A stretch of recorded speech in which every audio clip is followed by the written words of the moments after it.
ఒక విశేషం ఏంటంటే నిన్నగాక మొన్ననే చంద్రబాబు గారు ఒక పెద్ద పవర్ పాయింట్ ప్రజెంటేషన్ చేశారు. రాష్ట్రం అద్భుతంగా అభివృద్ధి చెందింది, అన్ని రంగాల్లో అద్భుతంగా అభివృద్ధి చెందాం, వ్యవసాయంలో బాగుపడిపోయాం, పరిశ్రమల్లో బాగుపడిపోయాం, విద్యుత్ రంగంలో బాగుపడిపోయాం, విద్యారంగంలో బాగుపడిపోయాం. గత 5 ఏళ్లలో విధ్వంసం జరిగితే 7 లక్షల కోట్లు నష్టం చేస్తే నేను ఇప్పుడు రాష్ట్రానికి అద్భుతం చేశాను, దానికి తెచ్చేశాను ఈ 18 నెలల్లో. అందుకనే కరెంట్ ఛార్జీలు తగ్గించాను, ఇంకా పెంచను, అట్లాగే రాష్ట్రానికి సంబంధించి అన్ని సమస్యలు సాల్వ్ అయిపోయినాయి, ఇదంతా చెప్పుకొచ్చారు. ఇంకోవైపుని చూస్తేనేమో సూపర్ 6లో ఏదైతే 50 ఏళ్ళ పెన్షన్ కరువు అయింది, అట్లాగే మహిళలకి 1500 దూరం అయ్యింది, అలాగే ఏదైతే ఫీజు రియంబర్స్మెంట్ ఆరోగ్యశ్రీ వాటిట్లో లేదు, కానీ అవి ఓ పక్కన అటకెక్కినటువంటి పరిస్థితి. ఇంకొక వైపున సూపర్ 6లో భాగమైన నిరుద్యోగ వృత్తి కనిపించలేదు.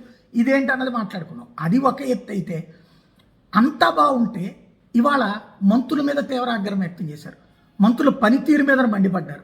మంత్రులు సక్రమంగా పనిచేయటం లేదన్నారు. కేంద్రం దగ్గరికి వెళ్ళాలి, అవసరమైతే ఢిల్లీలో 2 రోజులు కూర్చుని అపాయింట్మెంట్లు తీసుకుని నిధులు తీసుకురావాలి, రాష్ట్రానికి ఎందుకు తీసుకురావట్లేదని ప్రశ్నించారు. వాళ్ళ పనితీరు మీద తనకు అసంతృప్తిగా ఉందన్నారు.